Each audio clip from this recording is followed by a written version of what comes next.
আহা কি আনন্দ আকাশে বাতাসে, শাকে শাকে পাখি ডাকে, কত শোভা চারিপাশে। শাকে শাকে পাখি ডাকে, কত শোভা চারিপাশে। আহা কি আনন্দ আকাশে বাতাসে। কলিং বেল বাজিয়ে দাঁড়িয়ে এখন ভাবছি, দরজা কি তিলপরি খুলবে? না, সবসময় ও কেন খুলবে? আমার ভাবনার মাঝেই হঠাৎ করে দরজা খুলে গেল, আর আমার চোখ জোড়া বড় বড় হয়ে গেল তিলপরিকে দেখে। পরনে নীল রঙের থ্রি পিস আর আধো ভেজা অগোছালো চুলে আমি যেন সত্যি কোনো এক পরীকে দেখছি। মায়াবী চোখে ভেসে আছে আমার প্রতি জমানো একরাশ রাগ, আর মুখে রয়েছে অসংখ্য তিলকে সঙ্গী করে বিরক্তির ছাপ।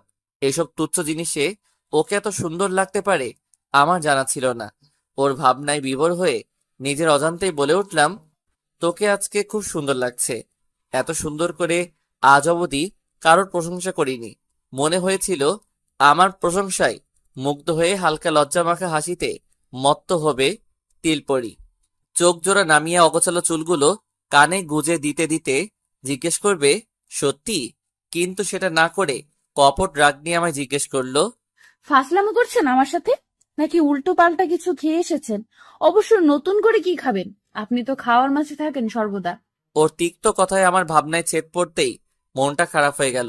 দুঃখী দুঃখী মুখ করে বললাম, তোকে ভালো কিছু বললেও এমন করিস, আবার খারাপ কিছু বললেও? খালামণিকে বল তোকে বেশি করে চিনি গুড় খাওয়াতে, এতে যদি কথাবার্তায় একটু মিষ্টতা আসে। আমাকে হাত দেখিয়ে আমাকে থামিয়ে দিয়ে বলল, এক মিনিট, আপনি বলতে চান আমার কথা তেতো? আহারে আমার মিষ্টিওয়ালা, ভবিষ্যতে যদি এমন সব উদ্ভট কথাবার্তা বলেন তাহলে প্রমাণ সহ খালামুনির কাছে নালিশ করব। হাত ভাঁজ করে রাগী ভাব নিয়ে জিজ্ঞেস করলাম, কি বলবি? বল বল, আমিও শুনি। আমার নামে তুই কি বলবি? আর প্রমাণ? কিসের প্রমাণ? আমি কি চুরি করেছি নাকি ডাকাতি করেছি? আমার প্রশ্নে তিলপরি চুপসে গেলেও শীতল কণ্ঠে বলল, এর চেয়েও বড় কিছু করেছেন। আপনি কাউকে খুন করেছেন, তবে তার প্রাণকে নয়, মনকে খুন করেছেন। আপনি একটা খুনি, হ্যাঁ, অনেক বড় মাপের খুনি আপনি। কি বলছিস তুই এসব? আমার প্রশ্নের উত্তর না দিয়ে চলে যেতে চাইলে আমি ডাকতে লাগলাম, তিলপরি দাঁড়া বলছি। শুনলো না আমার কথা, ছুটে পালিয়ে গেল মেয়েটা। আমি ঘরে ঢুকে মা আর খালামণিকে খুঁজতে লাগলাম। হাঁটতে হাঁটতে চলে এলাম খালামণির রুমে। আমাকে দেখেই মা জিজ্ঞেস করলো, খাবি এখন নাকি পরে? এখনই খাবি? খুব ক্ষুধা লাগছে। খালামণি পাশ থেকে বলল, ঠিক আছে, তুই হাত মুখ ধুয়ে ফ্রেশ হয়ে আয়। আমি কথা মনিকে বলছি খাবার দিতে। মাত্র ওর সাথে কথা কাটাকাটি করলাম, এখন আবারও খাবার দিবে, বিষয়টা ভালো লাগছে না বলে আমি খালামণিকে বললাম, টেবিলে সব থাকলে আমি নিজে নিয়ে খেতে পারবো খালামণি। কি যে বলিস তুই বাবা, নিজে নিয়ে কেন খাবি? তুই যা, আমি ওকে পাঠাচ্ছি। আমি আর কথা বাড়ালাম না, হয়তো সেক্ষেত্রে বেয়াদবি হতে পারে। নিঃশব্দে রুম থেকে বেরিয়ে এসে ফ্রেশ হয়ে নিলাম। ডাইনিং রুমে পা রাখতেই দেখি মুখখানা গম্ভীর করে তিলপরি আমার জন্য খাবার সাজিয়ে রাখছে। আমি চেয়ার টেনে বসে ওকে জিজ্ঞেস করলাম, খেয়েছিস? উত্তর না দিয়ে আমাকে কেবল খাবার দিয়ে যাচ্ছে। আমি আবার জিজ্ঞেস করলাম, খেয়েছিস নাকি দুপুরে? বলবো না। কেন? না, খাইনি। তাহলে আমার সাথে খেয়ে নে। খাবো না। কেন? প্লেট নিয়ে এসে বসছি। বারবার মানা করে আবার উত্তর দিচ্ছে। খুব অদ্ভুত লাগছে বিষয়গুলো, কিন্তু আমি ওকে কিছু না বলে খাওয়ায় মন দিলাম। তিলপরিও খাবার নিয়ে বসে পড়লো। আমি খাওয়ার ফাঁকে ওকে এক নজর দেখে নিলাম। আদো বেতা চুলগুলো এখন খোপা করে কাঠি গুজে রেখেছে, এভাবেও বেশ লাগছে। ইদানিং আমার কি হয়েছে বুঝতে পারছি না। ওকে যেই অবস্থায় দেখি না কেন আমার কেবল তাকিয়ে থাকতে ইচ্ছে করে। এই রোগের নামটা খুঁজে বের করতে হবে, সাথে চিকিৎসারও খোঁজ করতে হবে। নয়তো তিলপরি ভাববে আমি ওকে চোখ দিয়ে গিলে খাচ্ছি, গলায় কাটা বিঁধবে। আমাকে না দেখে খাওয়ায় মন দিন। মাথা নুইয়ে ভাত নাড়াচাড়া করতে করতে বেশ শান্ত গলায় আমাকে অপমান করে ফেললো। আমি তো বাকরুদ্ধ হয়ে বসে ভাবতে লাগলাম, আমার মনের কথা এই মেয়ে কি করে বুঝলো, কি করে জানলো যে আমি এটাই ভাবছিলাম? ফেস রিডিং করতে জানে নাকি? আমি জবাব দিলাম না বলে ও চোখ তুলে তাকালো, ভ্রু নাচিয়ে ইশারায় জিজ্ঞেস করলো, কি? মুখের খাবারটুকু কোনো রকমে গিলে জবাব দিলাম, কিছু না।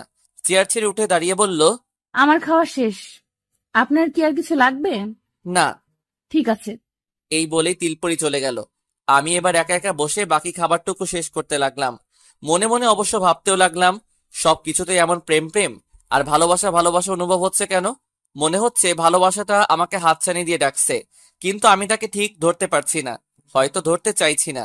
বিকেল 5টা, ড্রয়িং রুমে মা আর খালামণির মাঝে চলছে আমাকে নিয়ে তর্ক বিতর্ক। খালামণি বলছে আমার বিদেশে যাওয়ার সিদ্ধান্তটা একদম সঠিক, আর মা বলছেন এখানে থাকলে হয়তো ভালো হতো, যেহেতু আমি উনাদের একমাত্র সন্তান। সোফার এক কোণে ফোনটা হাতে বসে এক কান দিয়ে এসব ঢুকিয়ে অন্য কান দিয়ে বের করে দিচ্ছি। কতক্ষণ আর এসব শুনবো? তাই খুব আস্তে করে উঠে দাঁড়ালাম, পালাবার তালে। কিন্তু উঠে দাঁড়াতে মা জিজ্ঞেস করলো, কোথায় যাচ্ছিস? ইতস্তত করে বললাম, একটু প্রত্যয় রুমে।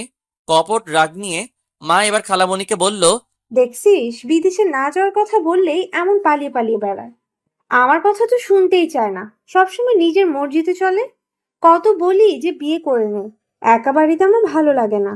একটা মেয়ে থাকলে কি আর এতটা একা একা লাগে? মা এবার ইমোশনাল হতে চললো। বিধায় আমি বললাম, মা আমি তো বিয়ে করতে মানা করছি না, কিন্তু আগে আমি প্রতিষ্ঠিত হতে চাই। আমাকে সায় দিয়ে খালামণি বলল, এটাই তো উচিত। প্রতিষ্ঠিত না হয়ে কি করে বউ আর সংসার সামলাবে? প্রত্যুত্তরে মা বলল, মিরাজের বাবার কি কম আছে? বাবার ব্যবসায় সামলালেই তো উপচে পড়বে খেয়ে দে। কিন্তু আপা, মা আর খালামণির তর্ক বিতর্ক আবার শুরু হয়েছে। কারোর আমার দিকে কোনো নজর নেই, তাই সুযোগটা কাজে লাগিয়ে আমি চলে এলাম প্রত্যয় রুমে। কয়েকদিন ধরে খুব ব্যস্ত সময় পার করছি। বিদেশে যাব বলে কত যে ছোটাছুটি করতে হচ্ছে, কত খোঁজ খবর যে নিতে হচ্ছে আল্লাহ মালুম। এইমাত্র বাসায় এলাম, ক্লান্ত লাগছে বলে ফ্রেশ না হয়েই বিছানায় গা এলিয়ে দিলাম। ডান হাতটা কপালে রেখে চোখ বুজে দিলে 1-2 মিনিট পরে ফোনটা বেজে উঠলো। চোখ বুজেই পকেট থেকে ফোনটা বের করলাম। ফোনের স্ক্রিনে তাকিয়ে দেখি তিলপরির কল। ওর কল দেখে আমি ধুরমুর করে শোয়া থেকে উঠে বসলাম। অবাক খুশি হয়ে কল রিসিভ করে বললাম, হ্যালো। ব্যস্ত কি? না, বল। আপনি সত্যিই বিদেশে চলে যাবেন? হ্যাঁ, কিন্তু তুই কেন জিজ্ঞেস করছিস? সেই কৈফিয়ত আপনাকে দিতে হবে? বিদেশে চলে যাবেন অথচ আমাকে একবারও জানালেন না কেন? আমি কি এতটাই জঘন্য, এতটাই খারাপ আমি যে আমাকে বলেননি? নাকি আপনার বউ আমাকে জানাতে নিষেধ করেছে? হঠাৎ এমন রাগ করার কারণটা ঠিক বুঝলাম না, কিন্তু বউ শব্দটাই আমার মাথাও বিগড়ে গেল। তাই আমিও রাগ নিয়ে বললাম, চুপ, একদম চুপ। সমস্যা কি তোর? বলিনি বলে কি তোর জানার বাকি আছে? আর বউ না তোর মাথা? আমার বউ থাকলেই বা তোর কি? এমন ভাব করছিস যেন তোর চেয়ে বেশি তোর সতীনকে নিয়ে ভাবি। অতিমাত্রায় রাগের দরুন কি সব বলছি নিজেও জানি না, কিন্তু কথাটা বলার পর হুঁশ হতেই মনে মনে বলে উঠলাম, ছি, কি বলছি আমি এসব। কয়েক সেকেন্ড আমি চুপ করে রইলাম, সাথে তিলপরিও। আমি তো উল্টো পাল্টা বলে চুপ করে আছি, কিন্তু তিলপরি শান্ত কেন? ও রাগ করার কথা, অনেক রাগ। পরিস্থিতি সামলা দিতে শান্ত গলায় ওকে ডাকলাম, তিলপরি প্লিজ রাগ করিস না। বউ তো দূর, কাউকে ভালোবাসি না। তুই বউ বউ করলে মাথা ঠিক থাকে না, প্লিজ রাগ করিস না। খুব নিচু স্বরে তিলপরি বলল, না, রাগ করিনি। রাগ করার জন্য অধিকার লাগে, কিন্তু আমার তো সেটাও নেই। প্রতিদিন 1-2 বার করে বাসায় আসে, কিন্তু 1 সপ্তাহ হয়ে গেল আপনার কোনো পাত্তা নেই। তাই কল করেছিলাম। এখন আমি রাখছি। ওই শোন, রাগ না করলে কাঁদছিস কেন? আমার প্রশ্নের উত্তরে তিলপরি কেবল কেঁদেই চলেছে। এদিকে ওর কান্নার শব্দে মনটা গহীনে ঝড় উঠেছে আমার। এমন হওয়ার কারণটা জানা নেই, কিন্তু হচ্ছে এমন। কয়েক মিনিট হওয়া সত্ত্বেও যখন ওর কান্না থামছে না, তখন নিজেকে সামলে নিয়ে ওকে বললাম, তিলপরি প্লিজ কাঁদিস না। শোন, আমি প্রমিস করছি আর কখনো তোকে রাগ দেখাবো না। তাও কান্না থামা, কাঁদিস না এভাবে। কান্না মিশ্রিত কণ্ঠে তিলপরি বলল, আপনি আপনি একটা জঘন্য মানুষ। আমি আমি কোনোদিন আপনাকে ক্ষমা করব না। আপনি কখনো আমার কথা ভাববেন না। আমার কথা কেন, কারোর কথাই ভাববেন না। আপনি জঘন্য, খুব খুব জঘন্য।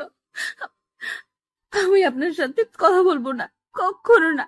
আজকের পর আমাকে কল করবেন না। যদি করেন তবে আমি নিজেকে শেষ করে দেব। কি বলছিস তুই এসব? তিলপরি আমার কথার মাঝে কলটা কেটে দিল তিলপরি। কল কাটার শব্দ শুনে আমি এবার কপালে হাত দিয়ে বলে উঠলাম, ধ্যাত, এই মুহূর্তে যেমন রাগ লাগছে আমার, তেমন কষ্টও লাগছে। তাই অতি দ্রুত আবার কল করতে শুরু করলাম, কিন্তু তিলপরি কলটা রিসিভ করছে না। আমিও বিরতিহীন কল করে যাচ্ছি। অবশেষে যখন আমার কল রিসিভ করে তিলপরি হ্যালো বলল, আমার শুষ্ক আত্মা যেন পানি পেল। আমি উদ্বিগ্ন কণ্ঠে জিজ্ঞেস করলাম, ওই কেন কাঁদছিস এভাবে? আমি তো সত্যি সত্যি রাগ করিনি, এমনিতেই মেকি রাগ দেখিয়ে তোকে কথাগুলো বলেছিলাম। প্লিজ কান্না থামা, নয়তো এবার আমি কাঁদতে শুরু করব। আর তোকে না বলেছিলাম আমার মতো মানুষের জন্য নিজেকে শেষ করার কথা বলবি না? তাহলে কেন বলিস এসব? আমার ইচ্ছে। আপনার কি? কান্নার দরুন তিলপরির কণ্ঠ যেন দ্বিগুণ হয়ে গেছে। এমন কান্না মিশ্রিত কণ্ঠেও আমি যেন ভালো লাগা খুঁজে পাচ্ছি, কিন্তু ওর অভিমানী কথাগুলো আমাকে বড্ড কষ্ট দিচ্ছে। তাই গম্ভীর গলায় বললাম, অনেক কিছু আমার, তাই নেক্সট টাইম এমন কিছু যদি বলিস তাহলে ফল কাটার ছুরিটা তোর গলায় চালিয়ে দিব। আগেই তো আমায় খুন করেছেন, এখন আর কি বাকি আছে? মানে? কিছু না, এখন রাখছি। ইচ্ছে হলে বাসায় যেন আসে। আল্লাহ হাফিজ। ওই শোন, হুম। কালকে দেখা করবো ইনশাআল্লাহ। এখন কাজ না থাকলে ঘুমিয়ে পড়, ভালো লাগবে। ঠিক আছে। ওর থেকে উত্তর পেয়ে কল কেটে দিলাম। ফোনটা টেবিলে রেখে আবার বিছানায় গা এলিয়ে দিলাম। সিলিং এ অনবরত ঘুরতে থাকা ফ্যানের দিকে তাকিয়ে একগাল হেসে উঠলাম। আমার ভাবনার জগৎ দখল করে থাকা তিলপরীকে নিয়ে ভাবতে লাগলাম, তিলপরী, আমি কি প্রেমে পড়েছি? কেন যেন মনে হচ্ছে এবার আমার জীবনেও প্রেমের আবির্ভাব হয়ে যাবে। হয়তো হয়ে গেছে, কিন্তু আমি না ঠিক বুঝে উঠতে পারছি না। তুই কি দূর করে দিবি? এই যে আমার মনে চলা দ্বিধাদ্বন্দ্ব। পাশের রুম থেকে মার ডাক কানে এলো। মিরাজ, বাপ খাবি না রাতে? আসছি মা। তাড়াতাড়ি আয়। ঠিক আছে। জীবনের প্রথম এমন কাঠফাটা রোদে কারো জন্য অপেক্ষার প্রহর গুনছি। ইদানিং আমার সাথে অনেক কিছুই হচ্ছে, যেসব ঘটনা বা বিষয়ের সাথে আমার পূর্বে পরিচয় নেই। আমি জীবনকে যেমন করে সাজাতে চেয়েছিলাম, জীবন আমাকে সেভাবে সাজাতে দেয়নি। আসলে পরিকল্পনা করে হয়তো জীবন সাজানো যায় না, কারণ জীবনের নিয়ন্ত্রণ থাকে উপরওয়ালার হাতে। তাই ওনার মর্জি মতোই জীবনকে মানিয়ে এবং সাজিয়ে নিতে হয়। ভার্সিটির সামনে বাইকে হেলান দিয়ে ব্যস্ত ভঙ্গিতে ঘড়ি দেখছি বারবার। অপেক্ষাটা মনে মনে ভালো লাগলেও বাইরে প্রকাশ করছি একরাশ মেকি বিরক্তি। চোখের সামনে কাউকে হেঁটে আসতে দেখে ঠোঁটে হাসি রেখা ফুটে উঠল আমার। চোখ থেকে কালো সানগ্লাসটা খুলে কয়েক কদম এগিয়ে এসে দাঁড়াতেই অবাক হয়ে আমাকে জিজ্ঞেস করলো, আপনি আমার ভার্সিটিতে কি করছেন? মৃদু হেসে জবাব দিলাম, কালকে রাতে না বললাম আজকে দেখা করব? আশ্চর্য, তাই বলে আপনি আমার ভার্সিটিতে চলে আসবেন? তাতে কি এমন ক্ষতি হলো তোর তিলপরি? আপনি প্লিজ এখান থেকে যান। দুটো দিব এখন কানের গোড়ায়। বেশি পাকনা হয়ে গিয়েছিস। সমস্যা কি তোর? আমি ভার্সিটিতে এসেছি তো কি হয়েছে? এখন চুপচাপ আমার সাথে চল। যাব না আমি। বলেই অন্যদিকে তাকিয়ে রইল। হঠাৎ আমার চোখে পড়ল ওর বান্ধবী সুস্মিতাকে, যাকে কিছুদিন আগে ওর বাসায় দেখেছিলাম। তিলপরীকে টাইট দেবার জন্য এই মুহূর্তে আমার মাথায় একটা দুষ্ট বুদ্ধি ঘুরপাক খাচ্ছে। সানগ্লাসটা নাড়িয়ে খলনায়কের ভাব নিয়ে বললাম, এটা তোর বান্ধবী সুস্মিতা না? পিছনে ফিরে সুস্মিতাকে দেখে বলল, হ্যাঁ, তাতে আপনার কি? আমার তো অনেক কিছু। এখন তুই যদি আমার সাথে না যাস তাহলে আমি গিয়ে সুস্মিতাকে বলে দিব আমরা দুইজন দুইজনকে। পুরো কথা শেষ করার আগেই তিলপরি অনুরোধের সুরে বলতে লাগলো, না না ভাইয়া, প্লিজ এমন করবেন না, প্লিজ প্লিজ প্লিজ। হঠাৎ ওর কি যেন হলো, হাত ভাঁজ করে গম্ভীর একটা ভাব নিয়ে আমাকে জিজ্ঞেস করলো, আপনার কি মনে হয়েছে আমি এসব বলবো? আমি তো সত্যি এটাই ভেবেছিলাম, কিন্তু ও মাইরি এত সুন্দর অভিনয় করতে পারে সেটা তো আমার জানাই ছিল না। ওর এমন অভিনয়ে আমি চুপসে গেলাম। শুকনো একটা ঢোক গিলে অন্য আরেকটা দুষ্টবুদ্ধির আশায় ভাবতে শুরু করলাম। আমাকে 1-2 মিনিট পর্যবেক্ষণ করে জিজ্ঞেস করলো, কি ভাবছেন? ভাবছি তোর বান্ধবীকে প্রপোজ করে দেই। দেখতে তো হেব্বি জোস, আর আমিও সিঙ্গেল থাকবো কত। তার চেয়ে ওকে পটিয়ে। আবারও পুরো বাক্য শেষ করতে পারলাম না। তাচ্ছিল্যে সুরে তিলপরি বলতে শুরু করলো, প্রপোজ না, একেবারে বিয়ে করে বাসায় নিয়ে যান, তারপর খবরের কাগজে আপনার ছবি ছাপা হবে আর হেডলাইন হবে, হিন্দু মেয়েকে বিয়ে করে ভালোবাসার নতুন দৃষ্টান্ত স্থাপন করেছেন মিরাজ আক্রার। বলে মাটিতে তাকিয়ে ধিক্কার জানাতে বলল। ছি! আমি কি বলবো বুঝতে পারছি না, কারণ যেটা ভেবে বলতে নেই সেটা না হয় উল্টোটা হচ্ছে। তাই নীরবতা আঁকড়ে দাঁড়িয়ে রইলাম। কয়েক সেকেন্ড কি যেন ভেবে তিলপরি এবার হাঁটতে শুরু করলো, কিন্তু আমি ওর হাতটা আচমকা ধরে ফেললাম। এতে ও আমার দিকে বিস্ফোরিত নয়নে তাকিয়ে বলল, হাত ধরেছেন কেন? দেখুন, ভার্সিটির সামনে এসব নাটক করবেন না। আমার মান সম্মান কিচ্ছু থাকবে না। ছাড়ুন আমার হাত। দাঁতে দাঁত চেপে বললাম, দেখো, আমার মেজাজ কিন্তু বিগড়ে যাচ্ছে।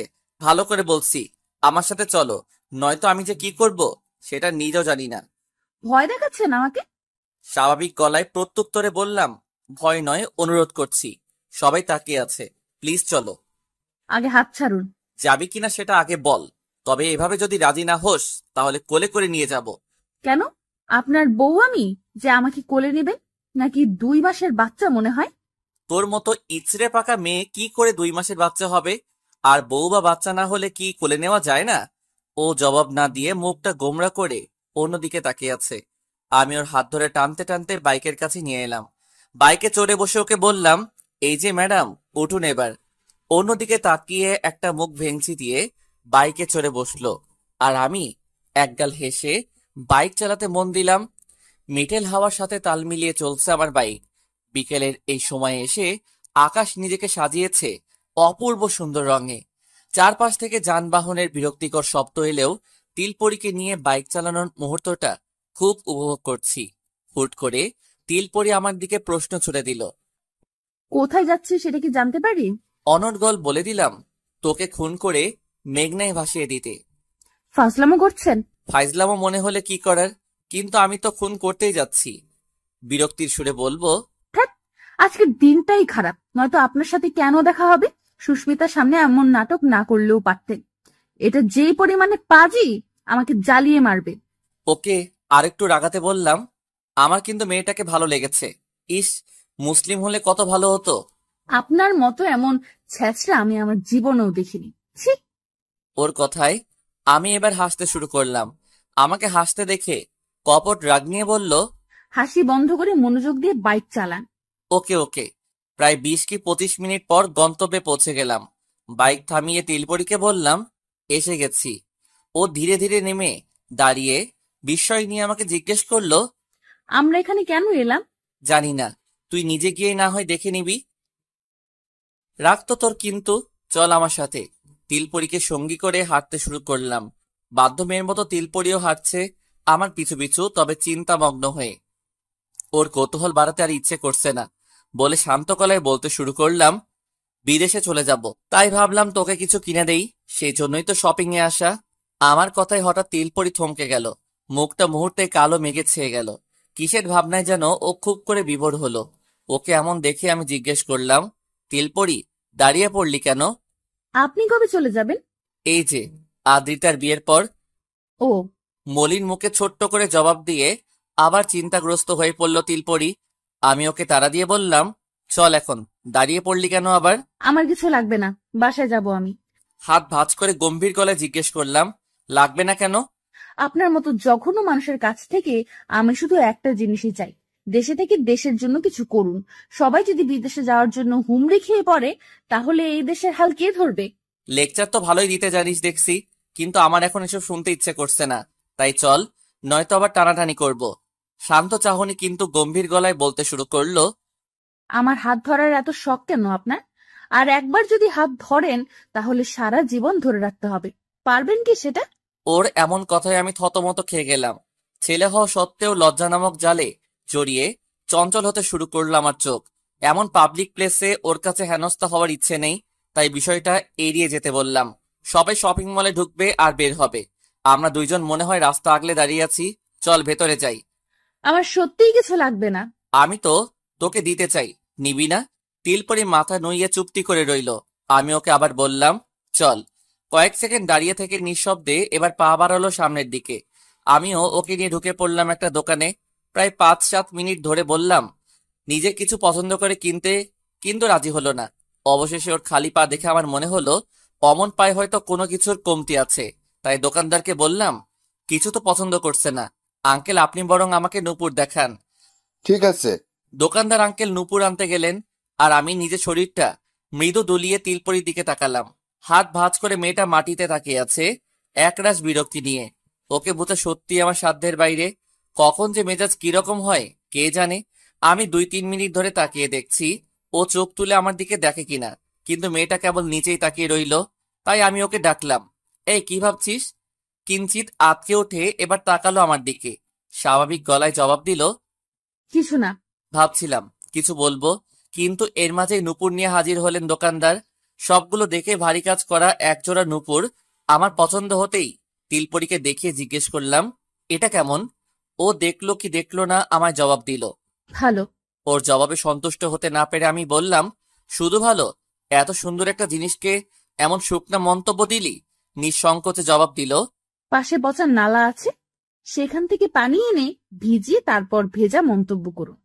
ওর কথায় দোকানদার হেসে উঠল। আমি ওকে কিছু না বলে দোকানদারকে বললাম, আঙ্কেল, এটা প্যাকিং করে দিন। ঠিক আছে। নূপুর কিনে আর শপিং মল থেকে বেরিয়ে কিছু চকলেটও কিনে নিলাম। এরপর বাইকে চড়ে রওনা করলাম ওর বাসার উদ্দেশ্যে। বাইক চালাতে চালাতে হঠাৎ লক্ষ্য করলাম তিলপরি মুখখানা বেশ গম্ভীর করে বসে আছে। ছোট্ট আয়নাতে ওর মলিন মুখখানা দেখে খুব ইচ্ছে হলো কারণটা জানতে। তাই নরম সুরে জিজ্ঞেস করলাম, তিলপরি, মন খারাপ কেন তোর? না, আমি ঠিক আছি। মিথ্যা কথাটাও ঠিকমতো বলতে পারিনি। আমার চোখে ওর মিথ্যা কথাটা খুব সহজেই ধরা পড়ে গেল, কিন্তু এই মুহূর্তে আর ইচ্ছে করলো না ওকে কিছু বলতে। তাই বাইক চালাতেই মন দিলাম। প্রায় 10 মিনিট পর ওর বাসার কাছে এসে বাইক থামালাম। সেই গম্ভীর মুখখানা নিয়ে তিলপরি নেমে দাঁড়াতেই বললাম, তিলপরি শোন। নিঃশব্দে আমার দিকে ঘুরে তাকালো। আমি সানগ্লাসটা খুলে জিজ্ঞেস করলাম, এবার বলতো কি হয়েছে তোর? বললাম তো কিছু হয়নি। চঞ্চল চোখে ওর বলা মিথ্যা কথাটা আমি বুঝতে পেরে ধমকে সুরে বললাম, বোকা পেয়েছিস আমাকে? বারবার বলছিস কিছু হয়নি কিছু হয়নি।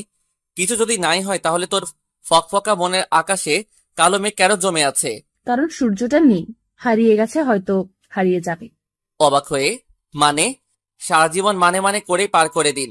যেদিন মানেটা বুঝতে পারবেন সেদিন হয়তো খুব দেরি হয়ে যাবে। বলেই চলে যেতে নিলে আমি ওর হাত টেনে ধরি, আর ও আমার হাতটা এক নজর দেখে আর চোখে তাকিয়ে বলল, আবার আমার হাত ধরেছেন কেন? ভুলে গেছেন আমি কি বলেছিলাম? আর একবার হাত ধরলে সারা জীবন। ওর কথার মাঝে বলে উঠলাম, সারা জীবন হাত ধরে রাখার ক্ষমতা আমার নেই, কিন্তু তোর রাগ আর মিষ্টি অভিমানগুলো ভাঙানোর দায়িত্ব নিতে পারবো। আমার বিশ্বাস আমি পারবো তোর রাগ এবং অভিমান ধুয়ে মুছে তোর তিলওয়ালা মুখে হাসি ফোটাতে। তবে জানা নেই সে অধিকার আমার আছে কিনা। বলেই ওর হাতে নূপুর আর চকলেটের প্যাকেটটা ধরিয়ে দিয়ে হাত ছেড়ে দিলাম। সোজা হয়ে বাইক স্টার্ট দিতেই ও আমায় বলল, আমি আগেই বলেছি, অধিকার কেউ কাউকে দেয় না, অধিকার আদায় করে নিতে হয়। তবে কারো যদি আদায় করার ইচ্ছে না থাকে তাহলে সেখানে বলার মতো কিছু নেই। এবার আমি ওর দিকে তাকিয়ে বললাম, আমার চেয়ে ছোট হয়েও ভালোই লেকচার দিতে পারিস। লেকচার দিয়ে তো কোনো কাজ হচ্ছে না। পুরো ভামকে বুঝিয়ে বুঝিয়ে পাগল হয়ে যাচ্ছি, তবুও বোঝে না। দায়সারা ভাব নিয়ে বললাম, বুঝে কিন্তু বুঝতে চায় না। আমার কথায় হঠাৎ তিলপরির মুখ কাঁচুমাচু হয়ে গেল। লজ্জা নেমে এলো ওর চোখের পাতায়। অস্থিরতা বিরাজ করছে যেন ওর মাঝে।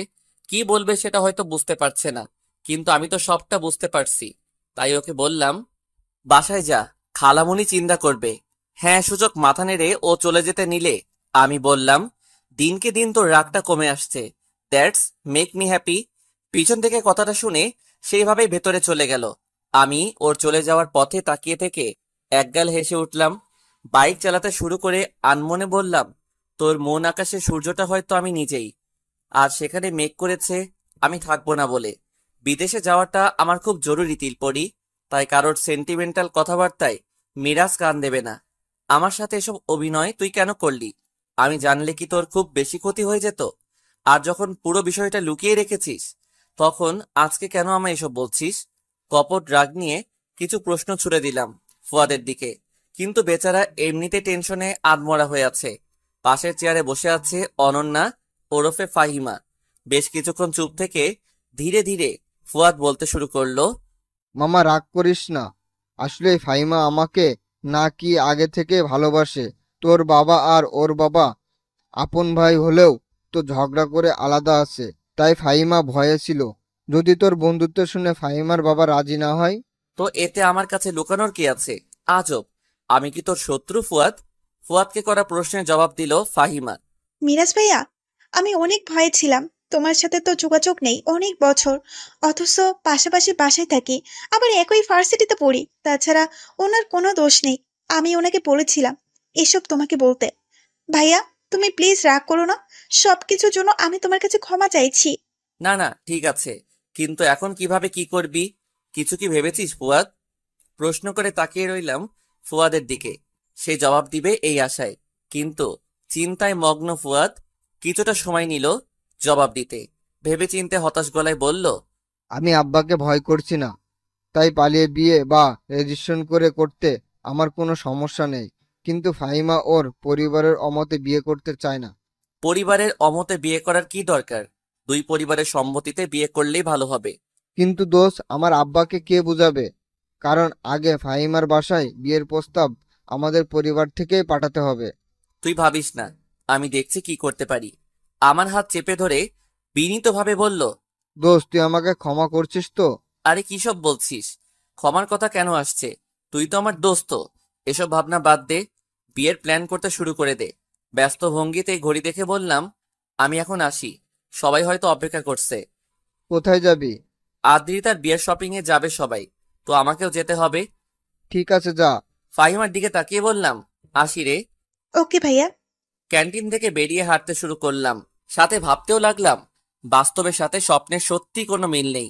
দেখেছিলাম ফাহিমা আমাকে ভালোবাসে, কিন্তু বাস্তবে তার উল্টো হলো। ফাহিমা তো ফুয়াদকে ভালোবাসে। তবে এমনটা হওয়াতে আমি বড্ড খুশি হয়েছি। বেচারা ফুয়াদ সে কবে থেকে বিয়ে বিয়ে করছে, এবার অন্তত ওর বিয়ের সূর্যটা আকাশে উঠছে। যদিও মেঘের আড়ালে কিঞ্চিত ঢেকে আছে, তবে ইনশাআল্লাহ খুব শীঘ্রই মেঘ সরে গিয়ে ঝলমল করে উঠবে। মেয়েদের সাথে শপিং এ আসার চেয়ে যুদ্ধ করা ঢের ভালো। 101 দোকান দেখলেও তাদের পছন্দ হয় না। দিনব্যাপী দোকানে দোকান ঘুরতেই থাকে আর সামগ্রী দেখতেই থাকে, অথচ পছন্দ করা কিংবা কেনার কোনো খবর থাকে না। সেই কখন থেকে শপিং মলে দাঁড়িয়ে থাকতে আর হাঁটতে গিয়ে আমার পা দুখানা কমায় চলে গেছে। কিন্তু সবার শপিং এখনো চলছেই অবিরাম। মাকে যদি বলি, তোমরা কেনাকাটা করো, আমি বাসায় যাই, শেষ হলে না হয় এসে নিয়ে যাব, মা তখন ইমোশনাল হয়ে আমাকে ব্ল্যাকমেইল করবে, নয়তো সবার সামনে আবার বিয়ের কথা তুলবে কোনো না কোনো উপায়ে। তাই মুখটা তালা দিয়ে হাত ভাঁজ করে দোকানের এক কোণে দাঁড়িয়ে আছি। হঠাৎ ইচ্ছে করছে তিলপরীকে কল করতে। 7-5 না ভেবে ফোনটা বের করে কল করলাম। হ্যালো। বলুন। কি করছিস? মাঝ রাস্তায় দাঁড়িয়ে লুঙ্গি ডান্স দিচ্ছি। আপনার কোন সমস্যা? তুই নাচতে জানিস আর আমি সেটা জানি না? এমন একটা গুণ তুই লুকিয়ে রেখে ঠিক করিসনি তিলপরি। মজা করছেন? সবাই শপিং এ ব্যস্ত, একা একা দাঁড়িয়ে থাকতে খুব বোরিং লাগছে। তাই ভাবলাম একটু তোর সাথে কথা বলি। তুই ব্যস্ত থাকলে আমি কল কেটে দিচ্ছি। এমনিতেই তোকে প্যারা দেই, আজকে অন্তত দেওয়ার ইচ্ছে নেই। আমি অবসরই আছি, বাসায় একা একা আর কি করব, তাই একটা গল্প পড়ছিলাম। আপনি কথা বলুন, সমস্যা নেই। না থাক। বলছি না, কথা বলুন। ওকে রাগাতে আবারও বললাম, না থাক, তুই গল্পই পড়। আমার ভাবনা মতো এবার সত্যি তিলপরি রেগে গেল আর রাগের সহিত বলতে শুরু করলো, ভাব দেখাচ্ছেন? বলছি না কথা বলতে। সব সময় আমার সাথে কেন এমন ভাব দেখান? ঠিক আছে, আপনি থাকেন আপনার বোরিং নিয়ে, আমি ফোন রাখলাম। আমি তাড়া দিয়ে বললাম, ওই শোন শোন, ফোন রাখিস না, আমি তো মজা করছিলাম। কেন এমন করেন আমার সাথে? আমাকে অহেতুক রাগিয়ে কি মজা পান? সবার কাছে আমার রাগটা বোধ হয় তামাশার জিনিস হয়ে গেছে। কারোর কিচ্ছু আসে যায় না আমার রাগে, কেউ বুঝেও না আমার রাগটা। ওই কে বললো তোকে তোর রাগ তামাশার জিনিস? আর যায় আসে না, এটা কেন বললি?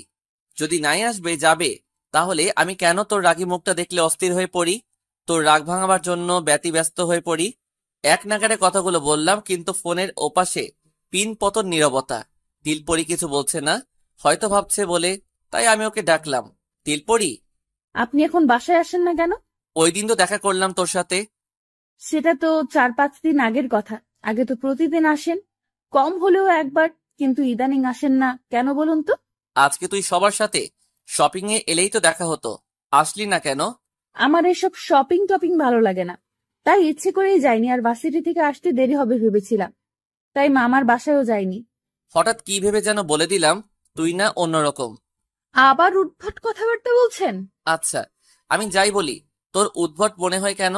আর এমন শান্ত মেজাজের মেয়ে হওয়া সত্ত্বেও আমার জন্য এত এত রাগ তুলে রাখিস কেন? সেই কারণটা আপনি জানেন এবং বোঝেন, তাহলে আমায় আবার কেন জিজ্ঞেস করছেন?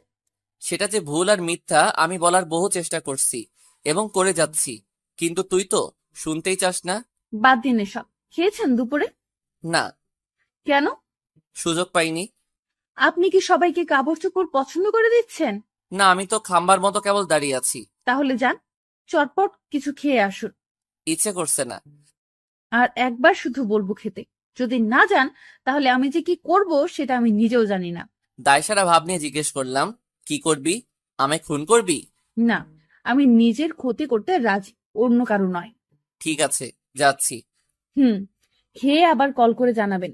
অবাক হয়ে জিজ্ঞেস করলাম, আবার জানাতেও হবে? Yes, cause I don't trust you. ঠিক আছে, জানবো। এখন রাখছি। হুম। কল কেটে ফোনটা হাতে মার সামনে এসে দাঁড়িয়ে বললাম, মা, কিছু বলবি বাপ? তোমরা কেনাকাটা করো, আমি বরং কিছু খেয়ে আসি। পাশ থেকে খালামণি জিজ্ঞেস করলো, তুই না খেয়ে আসছিস? হ্যাঁ, ইচ্ছে করেনি তাই দুপুরে খাইনি। মা বলল, ঠিক আছে, তাহলে কিছু খেয়ে আয়। তাড়াহুড়ো করিস না, আমাদের এখনো অনেক দেরি। যদি আমি আসার আগে শেষ হয়ে যায় তাহলে আমাকে কল করবে। ঠিক আছে। খাওয়া দাওয়া শেষ করে রেস্টুরেন্টে বসে আছি। ভাবলাম খাওয়া তো শেষ, এবার ওকে কল করে জানিয়ে দেই। ফোনটা হাতে নিয়ে চটপট ওকে কল করলাম। প্রায় সাথে সাথেই কলটা রিসিভ করে বলল, হ্যালো। ফোন কি হাতে নিয়ে বসেছিলি? আমার ফোন আমি হাতে নিব কি পায়ে তাতে আপনার কি? খেয়েছেন কিনা সেটা আগে বলুন। হ্যাঁ রে বাবা, খেয়েছি। তা কি করছিস? গল্পই পড়ছি। এখনো? হুম। কোন গল্প? সে ভালোবাসে নাকি বাসে না।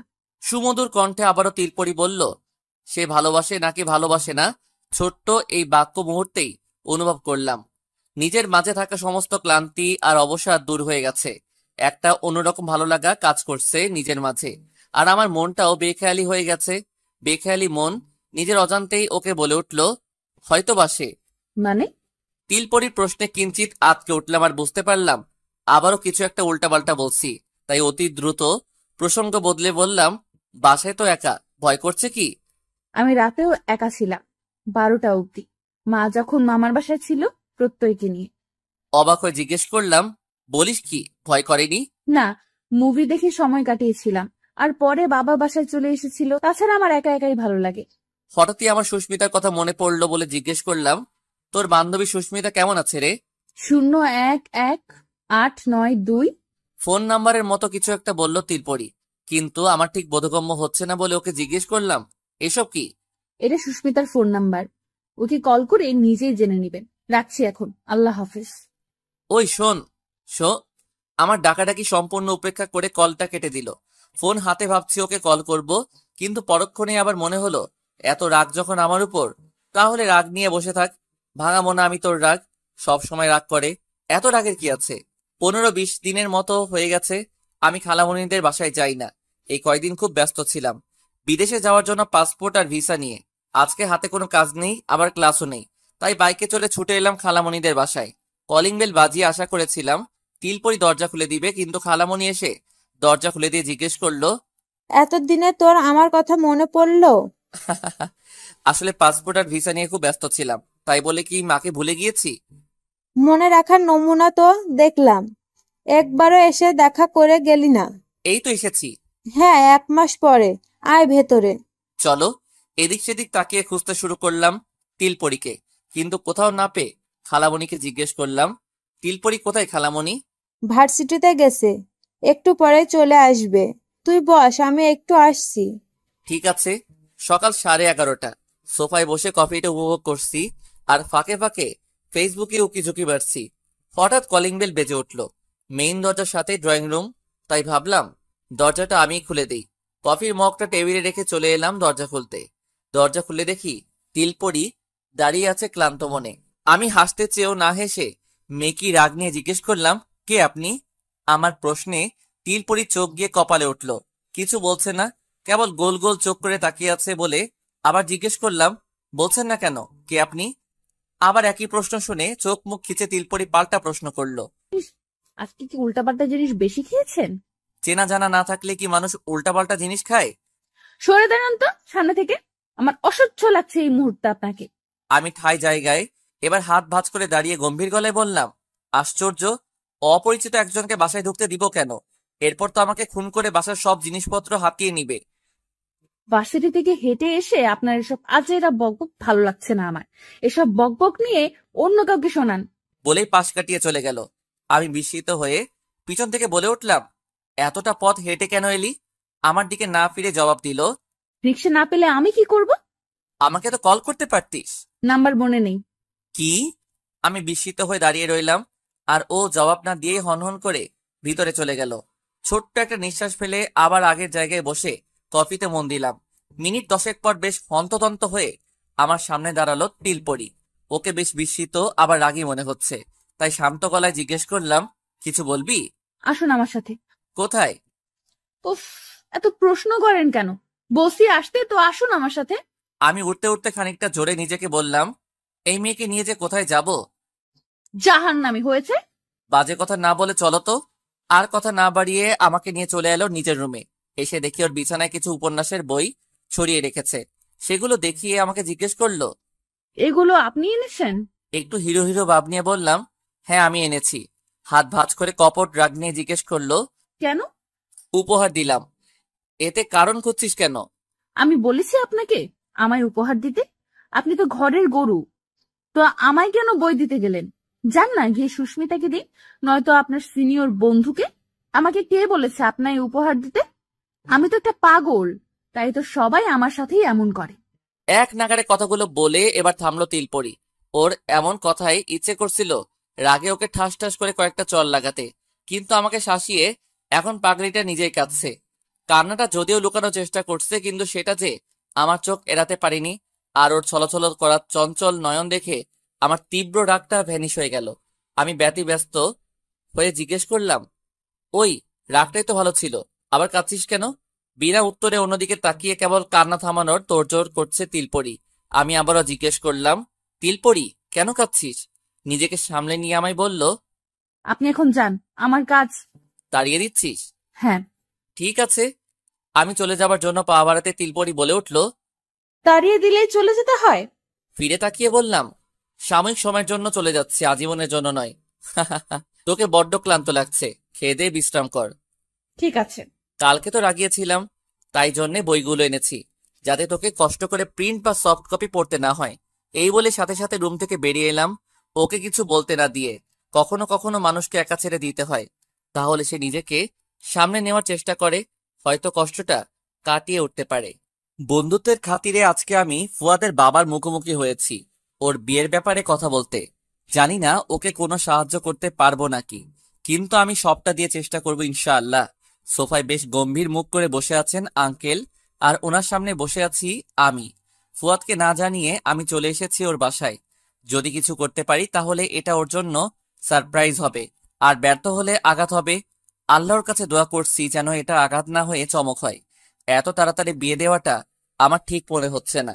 তার উপর ছেলেমেয়েদের প্রেম টেম গঠিত ব্যাপার আমার মোটেই পছন্দ নয়। একজন মুরব্বী হিসেবে আঙ্কেল এসব নিয়ে আপত্তি করবেন, এটাই স্বাভাবিক, কিন্তু আমিও আমার মতো করে উনাকে বুঝিয়ে যাব। খানিকটা ভেবে শান্ত গলায় উনাকে জিজ্ঞেস করলাম, আঙ্কেল, আপনার কত বছর বয়সে বিয়ে হয়েছিল? এই 25 বছরে। তাহলে আপনার ছেলে হিসেবে ফুয়াদেরও তো উচিত না 25 বছরে বিয়ে করার? আমার পাল্টা প্রশ্নে আঙ্কেল চুপসে গেলেন, ইতস্তত করে বললেন। কিন্তু এসব প্রেম। ওনাকে থামিয়ে দিয়ে বললাম, আঙ্কেল, ওরা দুজন দুজনকে পছন্দ করে, না পেলে মরে যাবে বা সুইসাইড করবে, এমন হিংস্র ভালোবাসায় তারা নেই।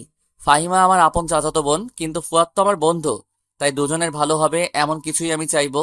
ফাহিমা এবং ফুয়াদ দুজনেই দুই পরিবারের অমতে বিয়ে করবে না, এটার গ্যারান্টি আমি আপনাকে দিলাম। আপনাদের অসম্মান হবে এমন কাজও করবে না ইনশাল্লাহ। আপনি শুধু একবার ফাহিমকে আনুষ্ঠানিকভাবে দেখে আসুন। ওর সাথে আর ওর পরিবারের সাথে কথাবার্তা বলার পর আপনার যদি মনে হয় ফুয়াদের জন্য ফাহিমা উপযুক্ত নয়, তাহলে আপনি যা চাইবেন তাই হবে। বিরতিহীন কথাগুলো বলে এবার থামলাম আমি। আঙ্কেল, আমার কথাগুলো শুনে কি যেন ভাবছেন? দাড়িতে হাত বুলিয়ে বেশ গমগমে গলায় বললেন, ঠিক আছে, তুমি যখন বলছো, আমি মেয়ের পরিবারের সাথে আলাপ করে দেখব, কিন্তু আমার সিদ্ধান্তই শেষ সিদ্ধান্ত। এটা ফুয়াদকে জানিয়ে দিও। ঠিক আছে আঙ্কেল। আমাকে এখন বাজারে যেতে হবে, তুমি নাস্তা করে যেও বাবা। না আঙ্কেল, আমাকে এখন বের হতে হবে, কালকে আমার মামাতো বোনের গায়ে হলুদ, তাই মাকে নিয়ে মামার বাসায় যেতে হবে। ঠিক আছে। উঠে দাঁড়িয়ে আদরের সহিত বললাম, আসি আঙ্কেল, আসসালামু আলাইকুম। ওয়ালাইকুম আসসালাম। ফুয়াদের বাসা থেকে বেরিয়ে সরাসরি চলে এলাম নিজের বাসায়, কিন্তু বাসায় পা রাখতেই মা রেগে মেগে বলতে লাগলো, ভাইজান আমাকে বারবার বলেছিল আদ্রিতার বিয়ের 1 সপ্তাহ আগে চলে যেতে, কিন্তু তোর জন্য পারলাম। আজকে তোর যদি বউ থাকতো, তাহলে কি আমাকে আর হলুদ সন্ধ্যা অনুষ্ঠানের আগের দিন যেতে হয়? এবার মাকে খানিকটা বিরক্ত হয়ে বললাম, মা তুমি সবকিছুতে আমার বিয়ের ব্যাপার কেন টানো? আমি তো তোমাকে বলেছিলাম মামার বাসায় যেতে, কিন্তু তুমি তো রাজি হওনি। কি করে যাব? আমি চলে গেলে কি হাওয়া খেয়ে দিন পার করবে? মাকে পিছন থেকে জড়িয়ে ধরে বললাম, আহ্লাদি সুরে বললাম, উফ মা তুমি এত কেন ভাবো আমাকে নিয়ে? আমি তো বাচ্চা নই। আমার ডান গালে হাত রেখে মা বলল, সন্তানের চুলদাড়ি পাকলেও মায়ের কাছে আজীবন বাচ্চাই থেকে যায়। মায়ের কথায় মনে মনে খুব খুশি হলেও মুহূর্তেই হতাশায় ছেয়ে গেল আমার হৃদয়। তাই মলিন মুখে জিজ্ঞেস করলাম, আমি তোমাকে অনেক কষ্ট দেই তাই না মা? এইসব কি বলছিস বা? তুই আমাকে কেন কষ্ট দিবি? মায়ের প্রশ্নের জবাবে আমি নীরবতা আঁকড়ে রইলাম। আমাকে চুপ থাকতে দেখে মা বলল, আজকে তো আমাকে দিয়ে আয়, নয়তো তোর মামা রাগ করবেন। হ্যাঁ হ্যাঁ, তুমি তৈরি হয়ে নাও, আমি রিক্সা নিয়ে আসি। ঠিক আছে। দুপুর 2টো নাগাদ মাকে নিয়ে চলে এলাম মামার বাসায়। এসে মধ্যাহ্ন ভোজে বসে পড়লাম সবাই। খাওয়ার ফাঁকে ফাঁকে চলছে সবার খুশ গল্প। আমার পাশে বসা বনপাগলি হঠাৎ ফোড়ন কেটে জিজ্ঞেস করলো, দিন দিন তো বুড়োর খাতায় নাম দিয়ে চলেছিস। তা বিয়েটি করবি না নাকি চিরকুমার হওয়ার জন্য মনস্থির করেছিস? নিজে বিয়ে করছিস সেটা নিয়ে খুশি থাক, আমি বিয়ে করব কি করব না সেটা তো না দেখলেও চলবে। খেতে খেতে বলল, বোন হয়ে ভাইয়ের বউ দেখতে চাওয়া কি অন্যায়? আমার মা তো এমনিতেই বিয়ের কথা বলবে, কখন সেই সুযোগের অপেক্ষায় থাকে। এখন সুযোগটা পেয়ে বলতে শুরু করলো, বউয়ের কথা আর বলিস না মা, সবাই মিলেও রাজি করাতে পারছি না। আমার কপালে হয়তো নাতি নাতনির মুখ দেখাটা লেখা নেই। মায়ের হা হুতাশ দেখে পাশ থেকে মামি বলল, চিন্তা করবেন না আপা, আদ্রিতার বিয়েটা হয়ে গেলে মিরাজকেও বিয়ে করানোর ব্যবস্থা করব। সবাই মিলে জোর করলে অবশ্যই বিয়ে করবে। হালকা হেসে আমি মামিকে বললাম, তার আগে আমি বিদেশে উড়াল দিব মামি। সবার আমার বিয়ে নিয়ে আগ্রহ দেখে মনে হচ্ছে এখনই হয়তো আমাকে বিয়ে করিয়ে ছাড়বে। তাই অতি দ্রুত প্রসঙ্গ বদলাতে বন পাগলিকে জিজ্ঞেস করলাম, বন পাগলি খালামণিরা কখন আসবে রে? প্রত্যয়ের নাকি কালকে কলেজ আছে, তাই ও কলেজ থেকে ফিরলে ওকে নিয়ে ছোট ফুপি আসবে, আর কথামণি আজকেই চলে আসবে। কখন? হয়তো বিকেলে বা সন্ধ্যার পরে। ও আচ্ছা। কালকে মাকে মামার বাসায় পৌঁছে দিয়ে আমি 3টা নাগাদ বাসায় ফিরে এসেছিলাম। মা বলেছে আজকে যথাসম্ভব তাড়াতাড়ি যেতে, যেহেতু আদ্রিতার বিয়ে, সেহেতু মামার বাসায় 2-3 দিন থাকতে হতে পারে। তাই কিছু কাপড় চোপড় নিয়ে ব্যাগ গোছাতে ব্যস্ত আমি। বেশ তাড়াহুড়ো করেই কাজ করছি। হঠাৎ ফোনটা বেজে উঠল। বিছানার উপর থেকে ফোনটা হাতে নিয়ে দেখি ফুয়াদের কল। রিসিভ করে বিছানায় বসে বললাম, হ্যালো। দোষ, কি রে, তোকে মন মরা লাগছে কেন? তুই আমার জন্য যা করলি। ফুয়াদ বলতে না দিয়ে, আরে বাদ দে এসব, এখন দোয়া কর যেন সবকিছু ঠিকঠাক মতো হয়ে যায়। তোর ঋণ আমি। ঋণের কথা শুনে কপট রাগ নিয়ে বললাম, ধুর বেটা, কিসের ঋণ? আমি তোর দোস্ত, ভুলে গেছিস? এইসব ঋণের কথা বললে মায়ের একটাও বাড়িতে পড়বে না। আমার বিয়ে না হলেও আমার আপত্তি নেই, কেন জানিস? আব্বা আমাকে বলেছে আমি জীবনেও একটা ভালো কাজ করেছি, আর সেটা হলো তোর মতো মানুষকে নিজের বন্ধু করেছি। সত্যি রে মামা, আমি ধন্য তোর মতো বন্ধু পেয়ে। সারা রাখ তো তোর তারিফ, আমার দেরি হয়ে যাবে, ফোন রাখ। কই যাবি? আজকে না আদ্রিতার হলুদ সন্ধ্যা। ও হ্যাঁ, তা মামা তুই কি বলতে পেয়েছিস? ফুয়াদের কথা ঠিক বুঝতে পারলাম না, তাই জিজ্ঞেস করলাম, কাকে আর কি বলবো? কথামণিকে?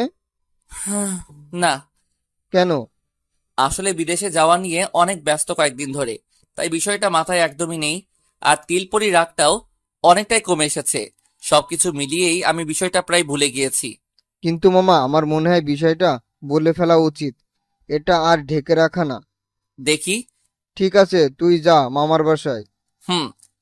জানে মন জানে তুমি যে আমার, তোমারই স্বপ্নে আমার রোজ পারাপার। ও জানে মন জানে তুমি যে আমার, তোমারই স্বপ্নে আমার রোজ পারাপার। ভালোবাসার খামে চিঠি লিখে তোমার নামে পাঠিয়ে দিলাম আমি, পড়ে নাও এবার। জানে মন জানে তুমি যে আমার, তোমারই স্বপ্নে আমার রোজ পারাপার। শেষ বিকেলে মাথার উপরে থাকা আলতারাঙা আকাশটা দেখে স্বস্তিতে মনটা ভরে গেল। চারপাশে এত এত মানুষের হইচই উপেক্ষা করে ব্যাগ হাতে মামার বাড়িতে প্রবেশ করতে শুনতে পেলাম গানের সুর। বাসার নিচে হলুদ সন্ধ্যা অনুষ্ঠানের আয়োজন করা হয়েছে, কিন্তু এখনো কাজ বাকি আছে। আমি পাশ কাটিয়ে হাঁটতে লাগলাম বাসার উদ্দেশ্যে। বাসায় প্রবেশ করতেই মাকে দেখতে পেলাম, তাই সরাসরি মায়ের কাছে এসে জিজ্ঞেস করলাম, মা, ব্যাগ কোথায় রাখবো? এখানে রেখে যা, আমি পরে তুলে রাখবো। ঠিক আছে। ব্যাগ রেখে সোজা হয়ে দাঁড়াতেই চোখে পড়লো প্রত্যয়কে। আমি হাত নাড়িয়ে ডাকতে লাগলাম, প্রত্যয়, এই প্রত্যয়। বিয়ে বাড়ি বলে মানুষের যেন কমতি নেই, পা ফেলবারও জায়গা নেই, এমন অবস্থা। প্রত্যয় এদিক সেদিক তাকিয়ে আমাকে খুঁজতে লাগলো। চোকাচোকি হতে মৃদু হেসে আমার কাছে ছুটে এসে দাঁড়াতে আমি জিজ্ঞেস করলাম, কখন এসেছিস? ঘন্টা দুয়েক আগে। তোর হিটার বোন কই? ফ্যালফ্যাল করে হাসতে লাগলো প্রত্যয়। আমি জিজ্ঞেস করলাম, হাসছিস কেন? না আসলে ভাইয়া, তুমি আপুকে হিটার বললে তো তাই। কোথায় আছে সেটা বল। ছাদে উঠতে দেখেছিলাম, একটা বাচ্চা কান্না করছিল। সেই বাচ্চা আর একটা মেয়েকে নিয়ে ছাদে গেল, এখন হয়তো সেখানেই আছে। আমি কয়েক সেকেন্ড ভেবে আমি বললাম, ঠিক আছে। অতি দ্রুত সিঁড়ি বেয়ে উঠে এলাম ছাদে, আর মুহূর্তে থমকে গেলাম কারোর উপর আমার চোখ জোড়া নিবদ্ধ হতেই। এখন গান বেজে চলে, কিন্তু গানকে উপেক্ষা করে আমার কানে আসছে কারো মনোমুগ্ধকর হাসি। অপলক দৃষ্টিতে তাকিয়ে দেখছি আমি হাস্যোজ্জ্বল একটা গোলাপ আমার তিলপরীকে। গোল্ডেন রঙের লেহেঙ্গায় সে আজ নিজেকে সাজিয়েছে নিপুণভাবে। হঠাৎ আমার সাথে চোখাচোখি হতেই ওর হাসিটা কোথায় যেন মিলিয়ে গেল। আমি এখনো ওর ভাবনায় ডুবে আছি। এর আগেও আমি বহুবার ওকে সাজতে দেখেছি, কিন্তু আজকে আমার কাছে ওকে অন্যরকম লাগছে, একদম অন্যরকম। খানিকটা দূরে দাঁড়িয়ে আছে তিলপরি, আর সাথে একটা মেয়ে যে কিনা কোলের বাচ্চাটার সাথে খেলা করছে। গানের শব্দে আমার কান অব্দি ওর কথা আসবে না ভেবে তিলপরি চেঁচিয়ে আমায় জিজ্ঞেস করলো, কিছু বলবেন কি? ওর ডাকে ভাবনার ঘোর কাটলো আমার। আমি নিঃশব্দে ওদের কাছ থেকে দাঁড়িয়ে মেয়েটাকে বললাম, নিজে যেতে বলেছে। মেয়েটা ঠিক বুঝতে পারিনি এমন ভঙ্গিতে আমায় জিজ্ঞেস করলো, আমাকে হ্যাঁ। কে ডাকছে? জানি না, আমাকে বলেছিল তাই আমি বললাম। ঠিক আছে। এই বলে মেয়েটা চলে গেল, আর তিলপরিও যাওয়ার জন্য পা বাড়ালো। আমি রেলিংয়ে হেলান দিয়ে হাত ভাঁজ করে ওকে ডাকলাম, ওই তুই কই যাস? গম্ভীর একটা ভাব নিয়ে ফিরে দাঁড়ালো আমার দিকে। বিনুনিটা পিছন থেকে ডান পাশে এনে আমায় জিজ্ঞেস করলো, তাহলে কি করব? সব সময় মেয়েটার এমন গাম্ভীর্য আমার পছন্দ হয় না, এই মুহূর্তেও হচ্ছে না। তাই সোজা হয়ে ধমকে সুরে বললাম, থাপ্পড় দিয়ে কান লাল করে ফেলবো। এত ভাব কিসের তোর? চুপচাপ এখানে দাঁড়া। উল্টো ডাক দেখিয়ে আমায় বলল, আপনি কোন হরিদাস পাল যার আগে আমি ভয় পেয়ে যাব? বলে হাঁটতে শুরু করলো। আমিও রেগে ওকে টেনে ছাদের দেয়ালে ঘেঁষে এনে দাঁড় করিয়ে দিলাম। দুই হাতে দেয়াল আঁকড়ে ওর দিকে ঝুঁকে এসে দাঁড়ালাম। দেয়াল আর আমার মাঝখানে দাঁড়িয়ে ভয়ে তটস্থ হয়ে গেছে তিলপরি। আমি দাঁতের দাঁত চেপে ওকে বললাম, একবার নড়েছিস তো ঠ্যাং ভেঙে হাতে ধরিয়ে দিব। কাঁপা কাঁপা গলায় আমাকে জিজ্ঞেস করলেন, কি কি কি- কি করছেন? আমি মেঝেতে তাকিয়ে চুপ করে রইলাম কিছুটা সময়। দীর্ঘশ্বাস ফেলে এবার বলতে শুরু করলাম, আমি কিছু বলতে চাই, প্লিজ আজকে অন্তত আমাকে বলতে দেন। ভয়ে ভয়ে হ্যাঁ সূচক মাথাটা নাড়ালো তিলপরি। আমি মৃদু হেসে বলতে লাগলাম, সেদিন আমি মজা করে বলেছিলাম আমি কনককে ভালোবাসি। ওকে কিভাবে ভালোবাসবো বল? ও তো শুধু আমার বন্ধু, তাছাড়া ও বিবাহিত। ওর জীবনে কিছু সমস্যা চলছে, তাই বন্ধু হিসেবে আমি কনককে সহযোগিতা করেছি। যেদিন বলেছিলাম আমি কনককে ভালোবাসি, সেদিন থেকে তুই আমাকে ভাইয়া ডাক ছেড়ে দিয়েছিস। কেন করলি এমন? এত অভিমান কিসের জন্য? মাথা নুইয়ে চুপটি করে আছে তিলপরি। ওকে নীরব দেখিয়ে আমি বলতে লাগলাম, প্রত্যয় আমার পকেট থেকে যে সিগারেটের প্যাকেটটা বের করেছিল সেটা আমার নয়। এইসব ছাইপাশ আমি খাই না, তবে হ্যাঁ, মাঝে মাঝে বিয়ার খাই।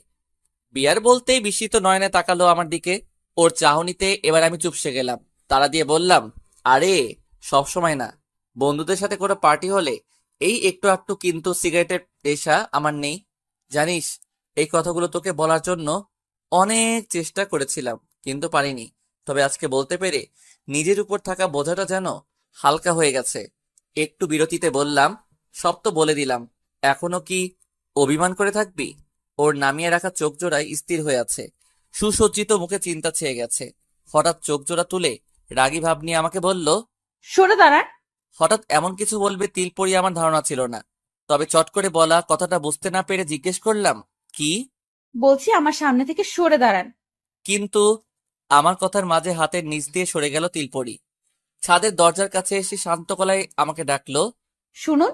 ও চলে যেতে হঠাৎ নিজের উপর রাগ কাজ করছিল, আর সেটা নিয়ে ভাবছিলাম, কিন্তু ওর ডাকে আমি কৌতূহল নিয়ে ওর দিকে তাকাতে আমাকে বলল, অভিমান করলেও কারো কারোর উপর সেটা ধরে রাখা যায় না। আপনি কেমন সেটা অনেকটাই জানি আমি। আর ভাই ডাকা বন্ধ করেছে অন্য কারণে। বিস্মিত নয়ন আমি বললাম, কোন কারণে? না জানার ভান কতদিন করবেন? এবার তো বোঝান যে আপনি সব বোঝেন। ওর কথায় আপনি থেকে মাথা নুইয়ে এলো আমার। এটা সত্যি যে আমি না বোঝার ভান করে থাকি, কিন্তু কতটুকু বুঝতে পারছি সেটাও জানি না। তাহলে ওকে কি করে বোঝাবো? আমি সবটা বুঝি, সবটা জানি। ভেবেছিলাম উত্তর না পেয়ে তিলপরি চলে যাবে, কিন্তু তাচ্ছিল্যের সুরে আমি জিজ্ঞেস করলো, পাঞ্জাবি পরে জামাই সেজে এসেছেন কেন? আদ্রিতা আপুর ননদের জন্য? ওর কথায় আমার চোখটা ছানা বড়া হয়ে গেল। মনে মনে বলতে লাগলাম, কি মেয়ে রে বাবা, লজ্জা যেন এক বিন্দু নেই ওর মাঝে। এক হাতে বিনুনিটা ঘড়ির কাঁটার মতো ঘুরিয়ে আবার জিজ্ঞেস করলো, কিছু বলছেন না কেন? শুকনো একটা ঢোক গিলে নিজেকে বাইরের দিক থেকে গম্ভীর করে জিজ্ঞেস করলাম, খুব বেশি বলছিস না? আপনি করতে পারবেন আর আমি বললেই দোষ? কি করেছি আমি? আপনাকে বলতে হবে ছ্যাঁচড়া। তবে রে বলে ওকে দৌড়ানি দেবার জন্য পা বাড়ালাম, কিন্তু ওর আগেই হাসতে হাসতে তিলপরি ছুটে পালালো আর যাবার আগে বলে গেল, হায় আল্লাহ। রাত 11টা, এখনো হলুদ সন্ধ্যা অনুষ্ঠান চলছে। আমি স্টেজের এক কোণে বসে আছি প্রত্যয়ের সাথে। আমার চেয়ে বয়সে ছোট হলেও প্রত্যয়ের সাথে আমার আড্ডা দিতে জম্পেশ লাগে। ওর সাথে কথার ফাঁকে ফাঁকে উকি দিচ্ছি ফেসবুকে। হঠাৎ একটা ভয়েস মেসেজ এলো তিলপরির থেকে। আর 10 মিনিটের ভয়েস মেসেজ দেখে আমার চোখ গিয়ে উঠল কপালে। অবাকের চরম সীমানায় দাঁড়িয়ে ভাবতে লাগলাম, হঠাৎ ভয়েস মেসেজ কেন? তাও আবার এতক্ষণের ভাবনায় ছেদ পড়ল আবার আসা মেসেজে। সেখানে লেখা আছে, ভয়েস মেসেজটা একা শুনবেন। এই মুহূর্তে আমার মেসেজটা শুনবার কোনো ইচ্ছে ছিল না, কিন্তু ও আবার মেসেজ দিয়েছে বলে খুব ইচ্ছে করছে শুনতে। পাশে প্রত্যয় বসে আছে, আর হইচইতে কিছু বুঝতে পারবো না, তাই উঠে দাঁড়িয়ে প্রত্যয়কে উদ্দেশ্য করে বললাম, তুই বস, আমি একটু আসছি। কোথায় যাবে ভাইয়া? একটু কাজ আছে, বেশিক্ষণ লাগবে না, তুই অপেক্ষা কর। ঠিক আছে। দ্রুত পায়ে বাসার ভেতরে এসে ব্যাগ থেকে ইয়ারফোন হাতে নিলাম। সবাই স্টেজে আছে বলে বাসা পুরো ফাঁকা। ছুটে আসার দরুন অসহ্য গরম লাগছে, তাই ফ্যানটা ছেড়ে বিছানায় বসে পড়লাম। ইয়ারফোন কানে গুজে ভয়েস মেসেজটা প্লে করলাম। লোকে বলে মেয়েরা ভালোবাসে মনে মনে, খুন হলেও মুখ ফুটে কিছু বলতে পারে না। কিন্তু আমি ভালোবাসার জন্য বেহায়া হয়ে গেলাম। নিজের ভালোবাসা নিজেই জাহির করতে যাচ্ছি। বহুবার আমি ইশারায় বুঝিয়েছি আমি আপনাকে ভালোবাসি। হ্যাঁ, সত্যি বলছি আমি আপনাকে ভালোবাসি। জানেন, এই ভালোবাসা নামক অনুভূতিটা আমার মাঝে কাজ করতে শুরু করে যখন আপনি বলেছিলেন কনক আপুকে আপনি ভালোবাসেন। এটা শুনে আমার খুব রাগ হয়েছিল, ইচ্ছে করেছিল নিজ হাতে আপনাকে খুন করতে। কিন্তু এই রাগ কেন হতো আমার, সেটা আমি বুঝতে পারতাম না। তবে ধীরে ধীরে অনুভব করি আমি আপনাকে ভালোবাসি, আর সেই জন্য আপনার ভাগ দেওয়ার প্রশ্নে নিজের মধ্যে ক্রোধের জন্ম হয়েছিল। ভালোবাসার মানুষকে কি ভাইয়া ডাকা যায়? তাই তো ছেড়ে দিয়েছিলাম ভাইয়া সম্বোধন। আপনি আমাকে অতটা নির্লজ্জ আর পাগল ভাববেন না। আমি আপনাকে ভালোবাসি, কিন্তু আপনার যদি আমাকে ভালোবাসতে আপত্তি থাকে তাহলে নিঃসংকোচে আমাকে বলে দিবেন। আমি কোনো দিন আপনার পথের বাধা হয়ে দাঁড়াবো না। এমনকি ভালোবাসায় ব্যর্থ হয়ে সুইসাইডের মতো জঘন্য কাজও করব না। ভালোবাসা তো সবার জীবনেই আসে, তাই বলে সেটা পূর্ণতা পাবে এমন তো নয়। আমার জীবনেও ভালোবাসা এসেছে, সেটা না হয় অপূর্ণই রয়ে যাবে। আমি ছাদে দাঁড়িয়ে আপনার অপেক্ষার প্রহর গুনছি। যদি জবাবটা হ্যাঁ হয় তাহলে একবার ছাদে এসে জানিয়ে যাবেন, আর না হলে আসার দরকার নেই। আমি নিজেই বুঝে যাব যে আমার ভালোবাসার পরিণতিতে মৃত্যু লেখা ছিল। ভয়েস মেসেজ শেষ হতেই আমি বাকরুদ্ধ হয়ে গেলাম। চারিদিকে সবকিছু থমকে গেছে বলে মনে হচ্ছে, কিন্তু একটা জিনিসের শব্দ শুনতে পারছি, খুব করে শুনতে পারছি, আমার হৃদয়ের স্পন্দন। বুকের বাঁ পাশে হাত রাখতে অনুভব করলাম হৃদয়টা ধুকপুক করে কারোর নামের মালা জপছে। হাত রেখে চোখ বুজে মনোযোগ দিয়ে সেটা শুনতেই অনুভব করলাম প্রতিটা স্পন্দন বলছে, তিলপরি তিলপরি তিলপরি। এটা কি সত্যি? বিশ্বাস হচ্ছে না আমার, একদমই বিশ্বাস হচ্ছে না যে তিলপরি আমাকে তার মনের কথা জানিয়েছে। আমার বুকের ভেতর খুশির জোয়ার কেন বইছে তাহলে কি আমিও তিলপরিকে ভালোবাসি? মানুষ হতাশ হলে কপালে হাত দেয়, আর আমি অতিরিক্ত খুশির দরুন কপালে হাত দিয়ে হাসতে শুরু করলাম। ধীরে ধীরে ইয়ারফোন খুলে উঠে দাঁড়ালাম, 2 কদম এগিয়ে থমকে গেলাম। খানিকটা ভেবে বলে উঠলাম, ছেলে হয়ে এত ভাবার কি আছে? তিলপরি মেয়ে হয়ে আমাকে মনের কথা জানিয়ে দিল, আর আমি ওর সামনে দাঁড়াতে পারবো না? Be strong Miraj, be strong. বুক ভরে বাতাস নিয়ে হাঁটতে শুরু করলাম ছাদের উদ্দেশ্যে। কয়েক মিনিটের মধ্যে ছাদে চলে এলাম। এদিক সেদিক তাকিয়ে দেখতে পেলাম আমার তিলপরি আকাশের দিকে মুখ করে দাঁড়িয়ে আছে। ওর কাছাকাছি এসে দাঁড়ালাম নিঃশব্দে। আমি এসে দাঁড়িয়ে আছি সেটা হয়তো ওর টের পাইনি, তাই ওর দৃষ্টি আকর্ষণ করলাম হালকা কাশিতে। খানিকটা আটকে উঠে এবার ঘুরে দাঁড়ালো আমার দিকে। চোকাচোকি হতেই লজ্জায় নামিয়ে দিল ওর মায়াবী চোখজোড়া। দুজনে নীরবতার মাঝে পার হয়ে গেল অনেকটা সময়। কেউ মুখ ফুটে কিছুই বলছে না। হঠাৎ নীরবতার চাদর সরিয়ে তিলপরি শান্ত গলায় জিজ্ঞেস করলো, সত্যিই চলে যাবেন বিদেশে? রেলিংয়ে হেলান দিয়ে বললাম, যাব বলেই তো সব ব্যবস্থা করেছিলাম, কিন্তু কিন্তু কেউ একজন চায় না আমি বিদেশে যাই, তাই দেশে থেকেই কিছু করার চেষ্টা করব। এতগুলো টাকা যে নষ্ট হয়ে যাবে। নষ্ট কেন হবে? ভাবছি আমার পরিবর্তে মুকুলকে বিদেশে পাঠিয়ে দিব। তরিকে হারিয়ে বেচারা নিজেকে একদম শেষ করে দিচ্ছে। জায়গায় পরিবর্তন করলে হয়তো নিজেকে কিছুটা সামলে নিতে পারবে। তোরই আপুকে? মুকুলের ভালোবাসার মানুষ কিন্তু মারা গেছে। ও, হঠাৎ ওর মনটা খারাপ হয়ে গেল। এমন একটা মুহূর্তে হয়তো তোরই কথাটা বলা আমার উচিত হয়নি। কি করা যায় ভাবতে ভাবতে নিচে চোখ পড়লো আমার। হাতে দেখিয়ে তিলপরিকে জিজ্ঞেস করলাম, এটা কি আদ্রিতার ননদ? মেয়েটাকে দেখে তিলপরি জবাব দিল, হ্যাঁ, কেন? না, দেখতে কিন্তু অসাধারণ। ভাবছি ট্রাই মেরে দেখবো। কথাটা পুরো শেষ হওয়ার আগেই হুট করে আমার শার্টের কলার ধরে অগ্নি দৃষ্টি নিক্ষেপ করলো আমারই উপর। ওর এমন কাণ্ডে ঘাবড়ে গিয়ে জিজ্ঞেস করলাম, এ কি, কি করছিস তুই? দাঁতের দাঁত চেপে আমায় বলল, কোনো মেয়ের দিকে তাকানো তো দূর, চিন্তা করলেই করব খুন আপনাকে। একেবারে খুন? হ্যাঁ। কলার ছেড়ে দিয়ে অন্যদিকে তাকিয়ে রইল। আমি শার্টের কলার ঠিক করতে করতে জিজ্ঞেস করলাম, খুন করে দিলে এই মিষ্টি রাগটা কাকে দেখাবি? আর কে ভাঙবে তোর রাগ? কেন? আপনার প্রেতাত্মা, মানে? আপনার মাথা। বলে এবার মাথা নুইয়ে চুপটি করে রইল। লজ্জার জালে জড়িয়ে মুচকি মুচকি হাসতে লাগলো।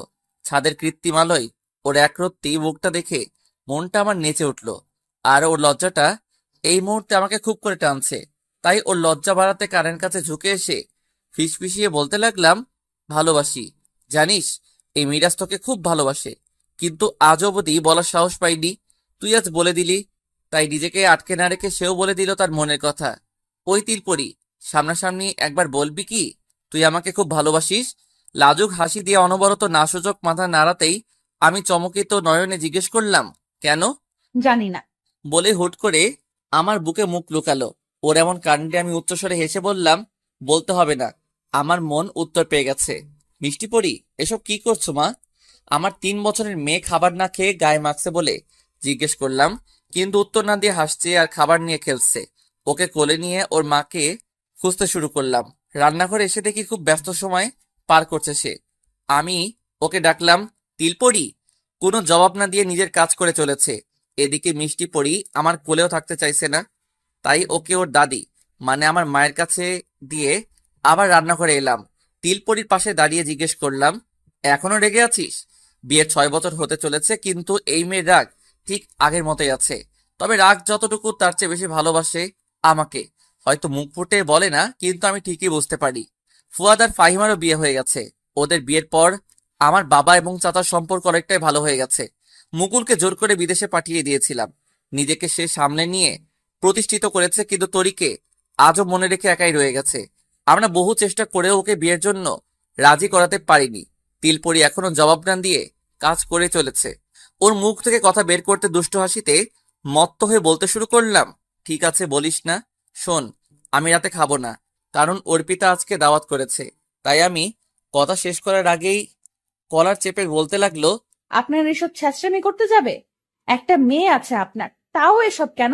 বলেছি না কোনো মেয়ের নাম মুখে না আনতে। আজব তো, তুই এইভাবে কেন বলছিস? আরে ও তো আমার কলিগ।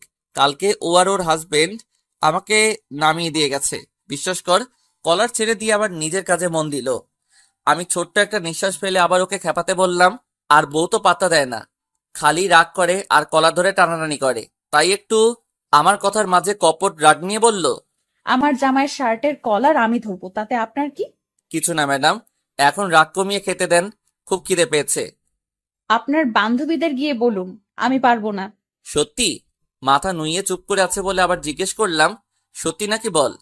জানি না। ওর হাত দুটো নিজের হাতের সাথে মিলিয়ে নিয়ে বললাম, পাগলি, আমি তো শুধু তোকে ভালোবাসি, আর আমাদের মিষ্টি পরীকে, বুঝলি? নামিয়ে রাখা চোখ জোড়া আর লাজুক হাসিতে জবাব দিল, হুম। তুই কিন্তু আমাকে ভালোবাসিস না। কে বললো আপনাকে? আমি নিজেই। না, আপনার তিলপরি আপনাকে খুব ভালোবাসে। সত্যি? এবার আমার বুকে মুখ লুকিয়ে বলতে লাগলো, সত্যি সত্যি সত্যি, 3 সত্যি, কেবল আপনাকে ভালোবাসি। স্বস্তির নিঃশ্বাস ফেলে হাতের বাঁধন শক্ত করে বললাম, আমার তিলপরি। শেষ করে দিলাম। লেখাটা অনেক সিনেমাটিক হয়েছে, আশা করি ভুল ত্রুটি ক্ষমা সুন্দর দৃষ্টিতে দেখবেন। একটা কথা, নিজেকে প্রতিষ্ঠিত করতে দেশ আর পরিবার না ছেড়ে এখানে কিছু করার চেষ্টা করুন, কারণ সবাই যদি দেশ ছেড়ে বিদেশে পাড়ি জমায় তাহলে এই অভাগা দেশকে কে দেখবে? সম্পূর্ণ লেখা নিয়ে সমালোচনা এবং আলোচনা করলে উপকৃত হব। ভালো থাকবেন। আল্লাহ হাফেজ। এই যে ভাইরা আপুরা, কোথায় যেতেছেন? ভিডিও দেখেই চলে যাবেন সেটা তো হবে না, আমাদের চ্যানেলটা সাবস্ক্রাইব করতে হবে। তো তাড়াতাড়ি আমাদের চ্যানেলটা সাবস্ক্রাইব করুন।